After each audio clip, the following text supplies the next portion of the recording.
మూకం కరోతి వాచాలం పంగుం లంఘయతే గిరిం యత్కృపాతమహం వందే పరమానందమాధవం.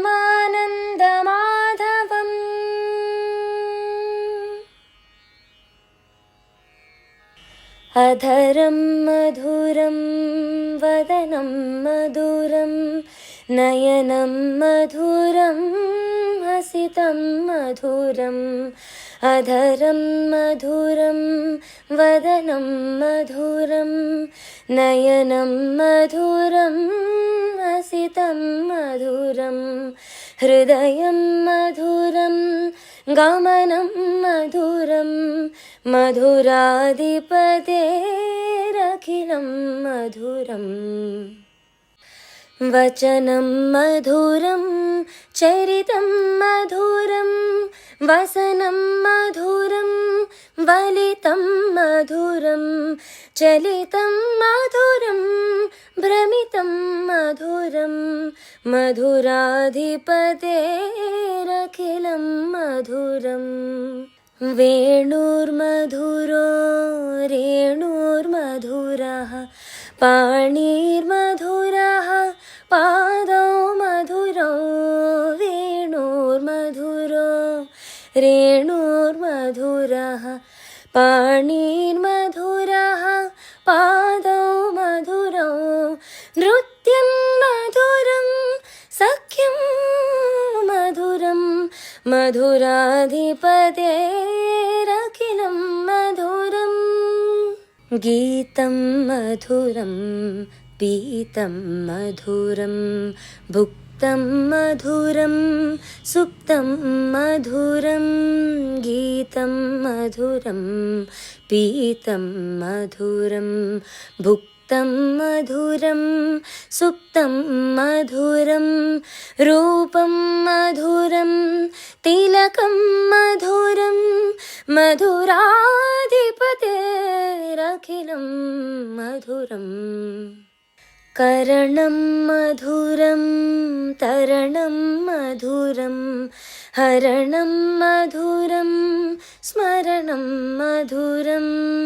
కరణం మధురం తరణం మధురం హరణం మధురం స్మరణం మధురం.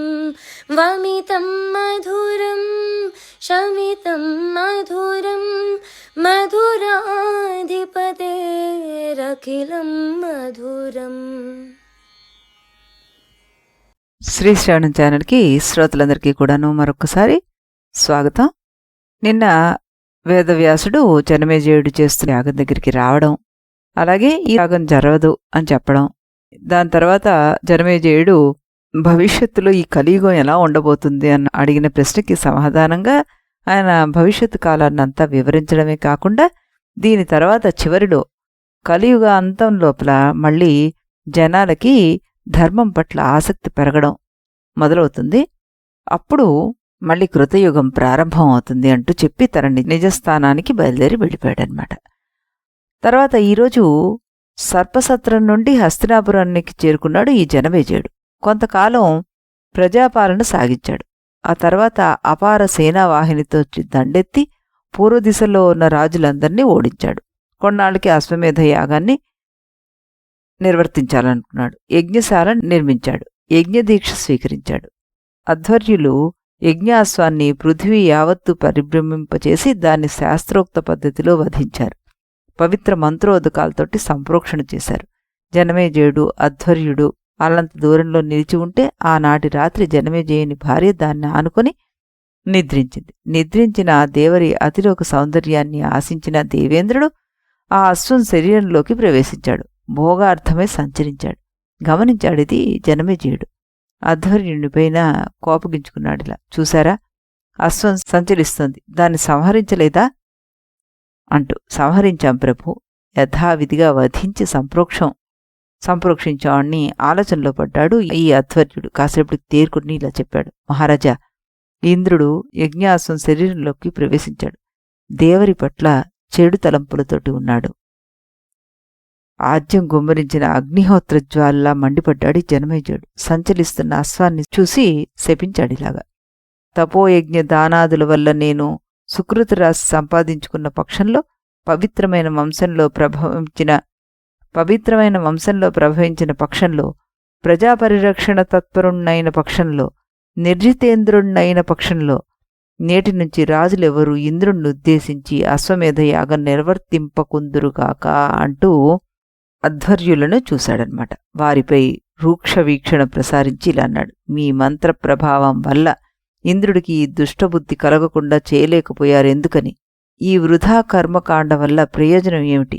కనిపించకండిక, నా రాజ్యం నుంచి వదిలిపోండి అంటూ చరచరా పత్నీశాలలోకి ప్రవేశించాడు జనమేజయుడు. పట్టమహిషిని పరివేష్టించి ఉన్న పరిచారికల్ని చూశాడు. తర్వాత తన దేవరిని చూశాడు. అన్నాడిలా, నా కీర్తి, నా మగటమి, నా గౌరవ మర్యాదలు ఈ నా దేవరి మంట కలిపింది. ఈవిడ్నిక నేను కన్నెత్తి కూడా చేరలేను. తీసుకుని వెళ్ళిపోండి నాలోంచి, నా భవనంలోంచి. విని విరవిల్లాడిపోయారంతా. కుక్కురము ముట్టిన హవిస్సును హోమానికి ఉపయోగించలేం, అలాగే అన్యదూషిత అయిన భార్యను ఏలుకోలేం. తీసుకుని వెళ్ళండి అన్నాడు జనమేజయుడు. అంతా నిశ్చేష్టులైపోయారు. ఎవరూ ఏమీ మాట్లాడలేకపోయారు. రాజు తలుచుకున్నాడు, శిక్షలకు ఇక కొదవేమిటి? గుండెల్లో కుమిలిపోయారంతా. అప్పుడు అక్కడ గంధర్వరాజు ప్రత్యక్షమయ్యాడు. అతని పేరు విశ్వావసుడు. తేజోరాశితో వెలిగిపోతూ కనిపించాడు. చూసి ఆశ్చర్యపోయారంతా. జనమేజయుడిని నవ్వుతూ చూశాడు. మృదుమధురంగా గంభీరంగా ఇలా అన్నాడు, రాజా, నీకు ఇంతటి ఆగ్రహం కూడదయ్యా. నీ దేవరికి ఏ విధమైన పాతిథ్యమూ సంక్రమించలేదు. నీ అశ్వమేధ ఘనదీక్షాధోరణికి ఇంద్రుడు ఆందోళన చెందాడు. అశ్వం శరీరంలో ప్రవేశించి తన మాయాశక్తితోటి నీకు మనోవైకల్యాన్ని కల్పించాడు. నీ యజ్ఞానికి అంతరాయం కలిగించి ఆనందభరితుడయ్యాడు. అంతే. ఆశ్చర్యంగా చూశాడు జనమేజయుడు. మహాపతివ్రత నీ దేవరిని కన్నెత్తి చూసేందుకే ఇంద్రుడికి ధైర్యం చాలదు. అలాంటిది ఆమె పాతివ్రత్యాన్ని భంగం కలిగించేందుకు ప్రయత్నం చేస్తాడని నువ్వు ఎలా అనుకున్నావు? అయినా ఇంద్రుడి మీద నీకెందుకింత కోపం? మహాశక్తిమంతుడితోటి మైత్రి సముచితం గాని విరోధం హితకరమా చెప్పు అంటూ అడిగాడు గంధర్వరాజు. సమాధానం చెప్పకుండా మౌనం వహించాడు జనమేజయుడు. నీ దేవరి ఎవరో నీకు తెలీదనుకోను. ఆమె అప్సరసలందరిలోనూ రత్నం. రంభే నీ దేవరి. ఆమెను యథాప్రకారం ఆదరించి ప్రేమించు. ప్రచండ సూర్యకిరణము భయంకరాగ్నిలా ఒప్పారే స్త్రీలకు అణువంతైన పాతిథ్యము సోకదు. పాపం ఏమాత్రమూ లేని కులసతిని అన్యాయంగా నిందించడం మహాపాపం. చేసిన తప్పు చాలు, వెళ్ళు. నీ దేవరిని ప్రియ సంభాషణలతో పలకరించన్నాడు గంధర్వరాజు. ప్రసన్నుడయ్యాడు జనమేజయుడు. మన్నించవలసిందిగా ముందు అధ్వర్యులను వేదుకొన్నాడు. తర్వాత దేవేంద్రుడిపైన కోపాన్ని వెడనాడాడు. ఆ తర్వాత గంధర్వరాజుకి కృతజ్ఞతలు తెలియజేసి అతన్ని వీడుకొన్నాడు. ఆ తర్వాత దేవరి సహా హస్తినాపురానికి మరలి రాజ్యపాలన చేస్తూ ఆనంద సంధాయకుడయ్యాడు అతను అంటూ ముగించాడు ఈ సూతుడు. అతనికి నమస్కరించి సౌనకాది మునులు అడిగారిలా, కథానిధి, హరివంశం వినడంతోటి జనమేజయ వైశంపాయనుల అపూర్వ సంవాదం ముగిసిందా, కొనసాగిందా? కొనసాగితే ఇంకా ఏం చెప్పుకున్నారు వాడు అంటూ అడిగారనమాట. అప్పుడు సమాధానంగా సూతుడు ఇలా చెప్పాడు, మహాముని, కృష్ణావతార కథా సందర్భంలో పౌష్కరము, వరాహము, నారసింహము, త్రైవిక్రమము అవతారాల వృత్తాంతాలన్నీ సంక్షేపంగా తెలియజేసావు కదా. ఆ సంక్షిప్తత వల్ల నాకు సంతృప్తి కలగలేదు.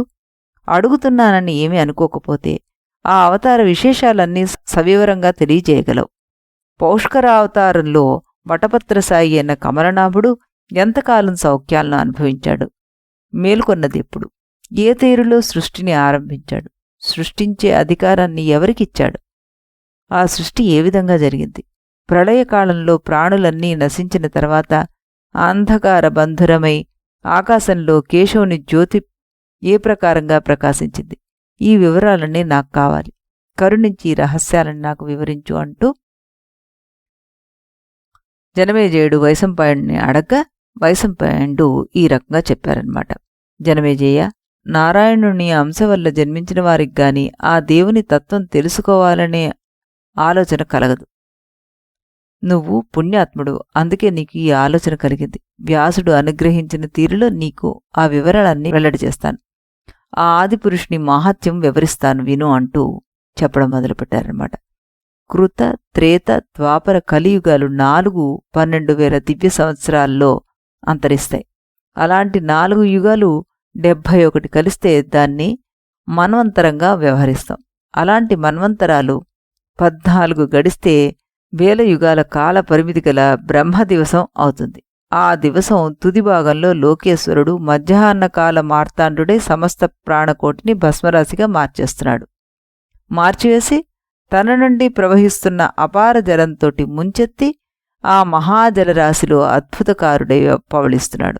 అలా పవళించిన ఆ పురుషుడు ఎంతకాలం నిద్రించేది, ఎప్పుడు మేలుకునేది స్పష్టంగా చెప్పడం కష్టం.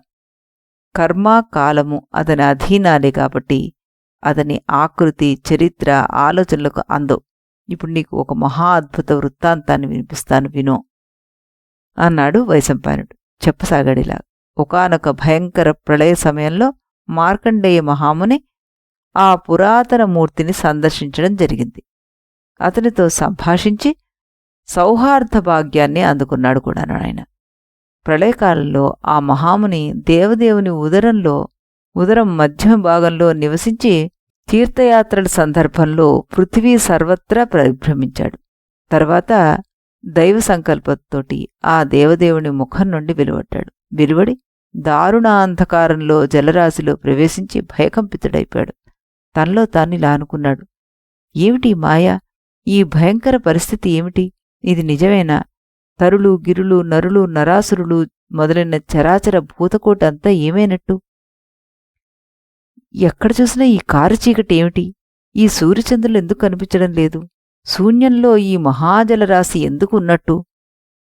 అనేక రకాలుగా మదనపడి కనులెత్తి చూశాడు ఈ మార్కండేయుడు. అప్పుడు అతని ముందు కాటుక కొండలాంటి శరీరంతో నీటి నుండి వెలువడిన నీలమేఘంలా ఒక పురుషుడు సాక్షాత్కరించాడు. అతన్ని చూసి ఆశ్చర్యపోయాడు ఈ మార్కండేయుడు. అనుకున్నాడిలా, ఇతడెవరో గాని విచిత్ర జలరాశి గురించి ఇతన్నే ప్రశ్నిస్తాను. సమీపించాడు అతన్ని మార్కండేయుడు. అయితే ఆ దివ్యమూర్తి ముఖపవనానికి ఆకర్షితుడై తిరిగి అతని ఉదరంలోకి ప్రవేశించాడు. పరిచయమైన జగత్తు యావత్తు మళ్లీ యథాతథంగా సందర్శించాడాయన.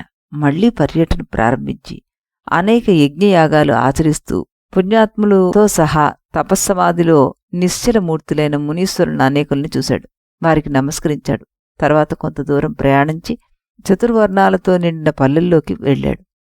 అక్కడ ఆనందభరితుడైపోయాడు. దేవదేవుని మాయాప్రభావం వల్ల ఎక్కడా ఒక్కచోట కూడా నిలవలేక 100,000 ఏళ్లు అలా ఆ ఉదరంలో సంచరించాడు. అయినా ఆ మునికి ఆ కుక్షి అంతు చిక్కలేదన్నమాట. కొంతకాలం గడిచింది. నిశ్వాస పవనంతోటి మార్కండేయుడు తిరిగి విష్ణుమూర్తి నోటి నుండి బయటపడ్డాడు. మళ్లీ అదే జలరాశి కనిపించింది అతనికి. అయితే ఈసారి కొద్ది దూరంలో ఒక మహావటవృక్షం కనిపించింది. దాని సమీపంలో ఓ మర్రి ఆకుపై జాజ్వల్యమానుడైన పసివాడు కనిపించాడు. చూసి నిశ్చేష్టుడైపోయాడు ఈ మౌని. ఆ పసివాడిని ఇంతకు ముందెప్పుడు చూడలేదే అనుకున్నాడు. తరంగాల్లో తేలియాడి అలసిన మౌనిని చూశాడు ఆ పసివాడు. అన్నాడిలా, మార్కండేయ, పసివాడా, భయపడకు. నీ బాధ నాకు అర్థమైంది. రా, నా దగ్గరికి రా, నీకు శుభం జరుగుతుంది. ఆ మాటలకి కోపించాడు మౌని. అనుకున్నాడిలా, చిత్రంగా ఉందే, నా తపస్సు మాటే గాని 1000 ఏళ్ల నా ఆయుర్దాయం మాటగాని నా పెద్దతనం మాటగాని పట్టించుకోక పసివాడా అంటున్నాడే. క్షమించరాదు ఈ పిల్లవాణ్ణి. శపించి మృత్యుదేవతకు ఎరగా వేయాల్సిందే. మౌని మనస్సులోని మాటల్ని గ్రహించినట్టుగా సన్నగా నవ్వాడు ఈ ఆకుమీద పసివాడు. అన్నాడిలా, మార్కండేయ్య, ఈ కోపతాపాలు నీకొద్దు. నేనే నీకు అఖండ ఆయుర్దాయాన్ని ప్రసాదించాను. నేను దేవదేవుణ్ణి, నిరంతర పూజకు అర్హుడును. పూర్వం నీ జనకుడు నా గురించి చిరకాలం తపస్సు చేసి ఆ కారణంగా అపరిమిత ఆయుర్దాయంతోటి నిన్ను అనుగ్రహించాను నేను. నువ్వు మహా అదృష్టశాలివి. నీ అదృష్టం కారణంతోనే నువ్వు నన్ను చూడగలుగుతున్నావు. లేకపోతే నన్ను నువ్వు చూడగలిగేవాడివే కాదు. తప్పు తెలుసుకున్నాడు ఈ మార్కండేయుడు. భక్తి శ్రద్ధలతోటి ఆ పురాణ పురుషుణ్ణి సమీపించాడు. సాష్టాంగ నమస్కారం చేశాడు. మరింత దగ్గరికి రమ్మన్నాడు ఆ వటపత్రసాయి. మౌనంగా వచ్చి నిలబడ్డాడు ఈ ముని. నుదుటిపైన దోసిలి కట్టి నిల్చాడు. వేడుకొన్నాడిల్లా, లోకేశ్వరా, నీ ఉదరంలో ప్రపంచం యావత్తూ కనిపిస్తోందయ్యా. ఆయన చిత్రంగా నువ్వు ఈ మర్రి ఆకుపైన శిశురూపంతో వినోదిస్తున్నావు. నీ పాదపద్మాలే నాకు శరణ్యం. నా తర్కశక్తికి నువ్వు అందట్లేదు. నేను భయపడుతున్నానయ్యా. ఈ భయాన్ని పోగొట్టు. నీ పాదపద్మాశ్రితుడిగా నన్ను స్వీకరించు. నీ సమగ్ర వైభవ జ్ఞానాన్ని నాకు ప్రసాదించు. నన్ను సంరక్షించు అంటూ ప్రార్థించాడు. మౌనిపై ప్రగాఢ ఆదర దృష్టితోటి నారాయణదేవుడు తన సస్వరూపాన్ని వివరించడం మొదలుపెట్టాడు. ఈ విషయాన్ని మనం రేపు ఇదే సమయానికి ఇదే ఛానల్లో కలిసి భగవంతుడు తన స్వస్వరూపాన్ని ఎక్కడి నుంచి మొదలుపెట్టి వివరిస్తున్నాడు అన్నది చెప్పుకుందాం. అంతవరకు సెలవు.